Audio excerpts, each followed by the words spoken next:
Reading 17 from the Psychological Commentaries on the Teachings of Gurdjieff and Ouspensky, Volume 1 by Dr. Maurice Nicoll. Birdlip, July 27, 1941. The Idea of Transformation in the Work. Part 3. In order to continue these talks about transformation, let me take a question of this kind. What prevents impressions from transforming themselves in us? Why does this not always happen? Let us again study this subject. Impressions should pass on in their octave until they reach Mi 12. You will remember that they come in as 48, but do not continue to evolve. Remember also that the first conscious shock is to make impressions pass on in their evolution, namely to hydrogen 24 and then to hydrogen 12. That is, by means of the first conscious shock. Doe 48 becomes Ray 24 and then Mi 12. Now, two things must be borne in mind and clearly understood. The first conscious shock does not happen to man asleep. It is a conscious effort requiring special knowledge and self-observation and given in connection with the incoming impressions of life and a person's mechanical reactions to them. Roughly, it consists in seeing the object and seeing one's reactions to it simultaneously and without being identified. This process is sometimes put diagrammatically as follows, and there is given two arrows, one pointing right, one pointing left. 2. The first conscious shock to the human machine increases the energies of the machine in the form of hydrogen 24 and hydrogen 12. The result is actually to give every cell in the body different food, that is, higher hydrogens. In regard to this second point, let me remind you here that neither the psychical nor the physical functions of man can be understood unless it is grasped that they can both work in different states of consciousness. If the first conscious shock is applied, the third state of consciousness is touched, with the result that the human machine works in a different way, owing to new energies, both as regards its psychical and its physical functions. The third state of consciousness is the state of self-remembering, which man should possess, but which he has gradually lost because of the wrong conditions of his life. Today it can be said only to occur in the form of very rare flashes. It is the creation of this third state of consciousness that forms the first conscious shock. That is, the first object of the work is to recover this lost state, namely to make a man remember himself until eventually he does not merely have rare flashes of increased consciousness, over which he has no control, but can create in himself increasing degrees of self-remembering by deliberate efforts. These efforts, which belong to the first conscious shock, gradually cause the machine to work more rightly. Many wrong functions, both in the psychic and physical spheres, acquired by the wrong working of the machine in the two lowest states of consciousness, that is, in darkness, then begin to disappear of themselves. Let us now return to the question as to what prevents Doe 48 from passing on to Ray 24 and then to Mi 12. Why does not this always happen?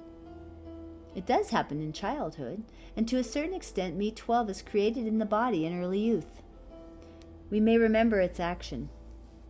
But as personality grows more and more thickly round essence, it happens less and less. That is, impressions are more and more intercepted by personality, which is represented in the diagram by the double line marked X. Impressions coming in through the senses fall, as it were, on a thick net which catches everything, save a very small part, which passes onwards and produces a very small amount of Mi 12. This net is the personality, with its strong buffers, its fixed attitudes, its mechanical associations, its roles, automatically set in motion, and its ideas that it knows and can do, with all its contradictory eyes, with all the different forms of negative emotion which it has acquired by imitation, with all its habits of identifying, considering, self-justifying, imagining, and lying, centered in the false personality. All these prevent impressions from passing on in their normal transformations. In other words, something opaque, as it were, has formed itself at the place where impressions enter and closed up the way for their passage onwards. Now, from the standpoint of triads, impressions entering as hydrogen-48 cannot pass to hydrogen-24 unless hydrogen-12 is present. Hydrogen-12 must be brought up to the place where impressions are entering. Personality is constructed mainly out of hydrogen-48, the formatory hydrogen. So you have impressions, 48, falling on personality, 48. And since the necessary elements of a triad are therefore lacking, no transformation is possible. In the case of food, ordinary food, that is hydrogen 768, on being taken in, it meets with the gastric juices and their active ferments, belonging to the order of hydrogens 192, and the result is the transformation of 768 into 384. But in the case of impressions, once personality is formed, no corresponding active ferment meets them. In this case, hydrogen-12. The work itself must be brought up to the place to act as a ferment, for the work is to make a man think in a new way and to awaken him.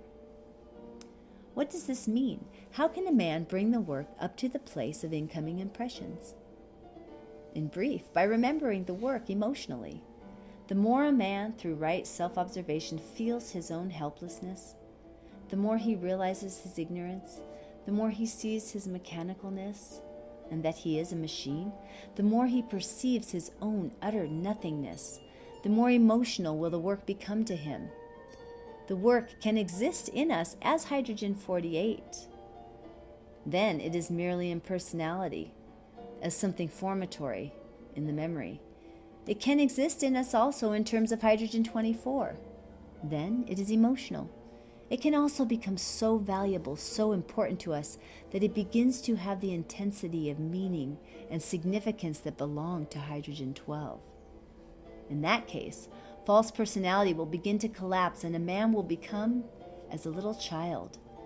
This is one meaning of the saying, except ye become as little children. If a man's love no longer runs always into himself, into his habitual ideas of himself, his strange vanity and esteem of himself, that is, into his false personality, then the direction of his will alters. That is, the resultant of his desires alters. When the valuation of the truth of esoteric teaching becomes stronger than self-valuation, it begins to act on a man. He begins to take everything differently. The whole way in which he reacts to outer life changes. Why cannot you all understand that life is impressions? He no longer reacts to impressions from his mechanical personality by always saying the same things, feeling the same things, and so on. He begins to act from the work, that is, in quite a new way. The work comes up to the place where life is entering him as impressions and stands beside him. He begins to see life through the work, and instead of wasting his time in hundreds of forms of useless internal considering or negative reactions, or of identifying, he seeks for the power of the work to help him to change these mechanical reactions, which he is now aware of by self-observation, and to transform his habitual ways of taking things. He begins to live more consciously at this point where life is entering as impressions.